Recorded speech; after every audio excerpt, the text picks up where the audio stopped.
नमस्कार, स्वराज खबर live programme में आपका स्वागत है।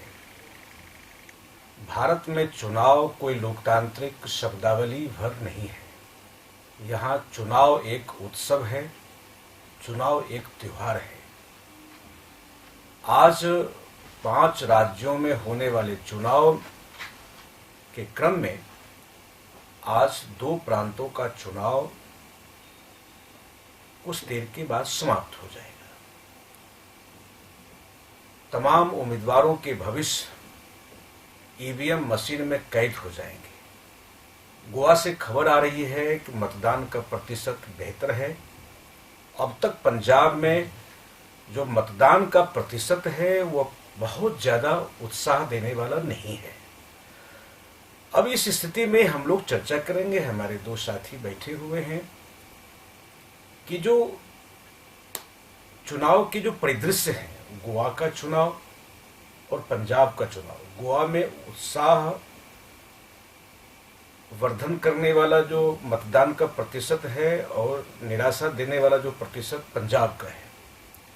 हम पूछना चाहेंगे मुदगल जी से, आखिर पंजाब में इस बार लग रहा था कि पंजाब के जो मतदाता हैं बहुत ही आक्रामक होकर के सड़क पर निकलेंगे, मतदान का प्रतिशत बेहतर होगा।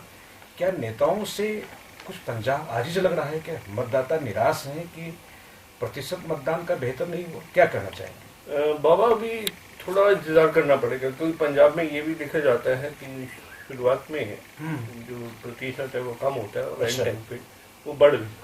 तो अभी तो बज गए हैं लगभग, मुझे लगता है कि 4:15 बज रहे हैं। 4:15 बज रहे हैं, तो मेरे ख्याल 7 बजे तक पोलिंग है वहाँ पे। तो प्रतिशत के हिसाब से देखना पड़ेगा, लेकिन अगर यही प्रतिशत रहा तो मुमकिन है जो रूलिंग पार्टी है उसको फायदा है। अच्छा, तो आप किस आधार पर कह रहे हैं कि अगर एंटी इनकम्बेंसी का मामला है, लोग अगर घर से बाहर नहीं निकल रहे हैं तो आखिर कौन घर से बाहर निकले हैं? वो अरविंद केजरीवाल का वोटर जो है 5 घंटा खड़े होकर के वोट डालने वाले लोग हैं, या सत्तारूढ़ पार्टी के जो समर्थक, जो मलाईदार परत है, जो सुविधा और संपन्नता की जो राजनीति करने वाले जो वर्ग हैं, वे लाइन में खड़े हैं? यही बात मैं रितेश जी से पूछूंगा, आपका क्या कहना है इसमें? नहीं, अगर वोटिंग परसेंटेज कम रहता है तो इसका सीधा सीधा मतलब है जो कमिटेड वोटर है किसी भी पॉलिटिकल पार्टी का, जो वो सबसे पहले निकल के आया और उसने वोट किया है। जो फ्लोटिंग वोटर है या जो जिसका कोई मतलब नहीं है, जिसका कोई पॉलिटिकल कमिटमेंट नहीं है, पॉलिटिकली किसी राजनीतिक दल से नहीं जुड़ा है, तो वो अगर प्रतिशत ये कम होता है तो इसका मतलब है कि वो उदासीन रहा है। रितेश जी, यही सवाल मैं आपसे पूछ रहा हूँ कि गोवा में जो स्थिति है मतदान की और जो पंजाब में है, वोटर की उदासीनता को आप किस रूप में ले रहे हैं? सबसे पहले तो मैं पंजाब की बात करूं तो पंजाब में निक टू निक फाइट की बात की जा रही थी, लेकिन पिछले कुछ दिनों से जिस ढंग से कैप्टन अमरिंदर सिंह ने एग्रेसिव कैंपेनिंग की है, तो निश्चित तौर पे ये लग रहा है, और लगातार सर्वे में भी हम लोगों ने देखा है कि अपर एज है।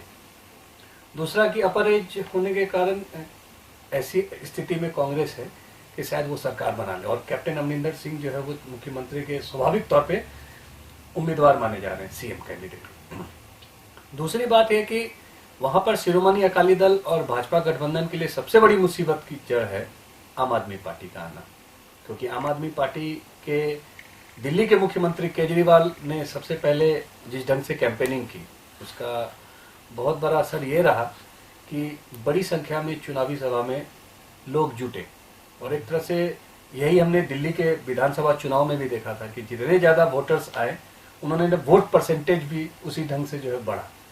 अभी चुनाव की गति थोड़ी धीमी है, लेकिन मुझे लगता है कि जो सबसे ज्यादा चुनाव के जो अभी जो आने वाले नतीजे होंगे वो सिर्फ 1 घंटे के डिफरेंस में ही पता लगेगा। वो 5 से लेकर 7 बजे तक का। मुदुर जी, एक बताइए, मेरा इस बारे में ये मानना है कि जो वोट देखिए, जो anti Akali and anti BJP vote है वो किस हद तक बढ़ता है 2 पार्टियों में। अगर ये काफी हद तक बढ़ गया, क्योंकि वहाँ की जो पंजाब का पिछली बार 8 से 10 सीटें 100 से कम वोट्स के ऊपर डिसाइड हो गई थी, तो आम आदमी पार्टी कितना वोट काट सकती है कांग्रेस का एक इसके ऊपर वो बैठे हैं बस। एक तो ठीक है, इसके ऊपर बैठे हैं, कितना वोट काटती है। एक बात मैं आपसे पूछ रहा हूँ, कहीं के पंजाब से और हरियाणा से आपका जुड़ाव है, पश्चिमी भारत से, आप उस मिजाज को समझ पाएंगे।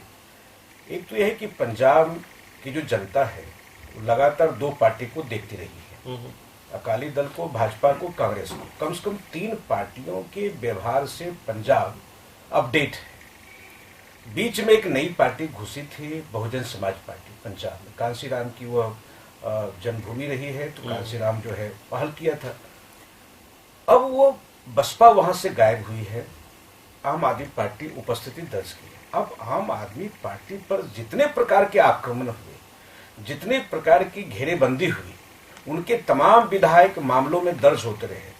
वह जो वहां के छोटे सिंह क्या है,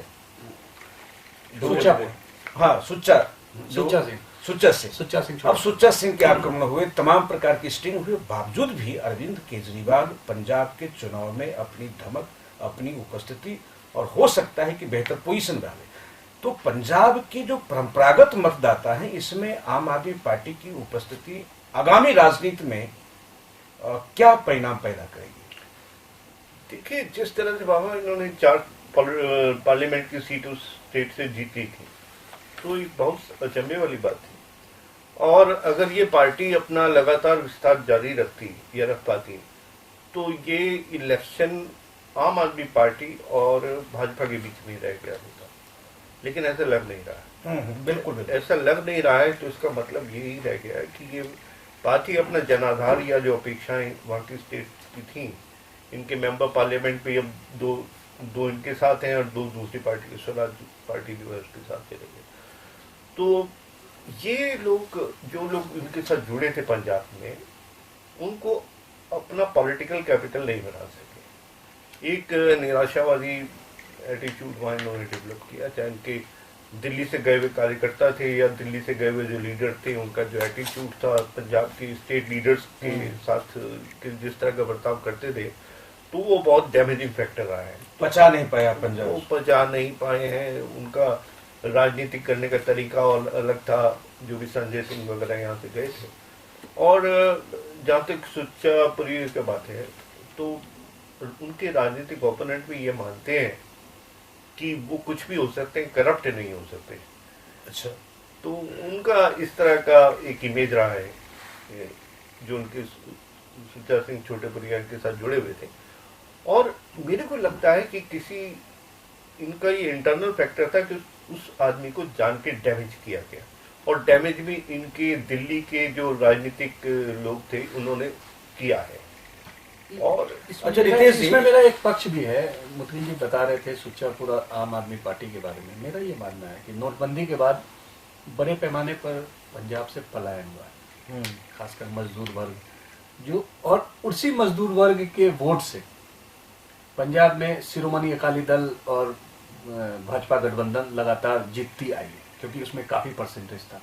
तो ये जो मतदान का प्रतिशत जो गिरा प्रतिशत है, इसमें एक ये भी है कि बड़ी संख्या में जो बिहार, उत्तर प्रदेश और जो पूर्वांचल के जो लोग जो है वो लगातार पंजाब को जो छोड़कर। नितिश जी, इसमें सवाल करना आपसे ये चाह रहा था कि एक तो यह 2 प्रांतों के तो चुनाव शाम तक संपन्न हो जाए।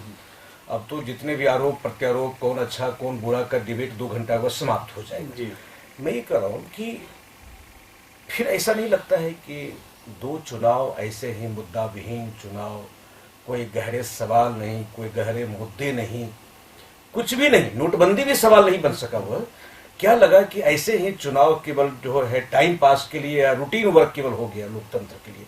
किस रूप में देखते हैं? नहीं, रूटीन वर्क मैं इसको नहीं मानता, क्योंकि पंजाब में जो लगातार आप पूरी चुनावी सभा में अगर अवलोकन करेंगे तो नोटबंदी, नशा मुक्ति, इस पर ज्यादा जो है फोकस किया गया। जो अकाली पिछले 10 वर्षों से लगातार शासन कर रहे हैं, 2 टर्म्स हो गए, और इसमें जिस प्रकार से बड़ी संख्या में युवा जो है नशे की तरफ उन्मुख हुए, जिसका कि हमने कांग्रेस के और बाकी जो अपोजिशन है उनके सारी चुनावी सभा में इसी नशेड़ी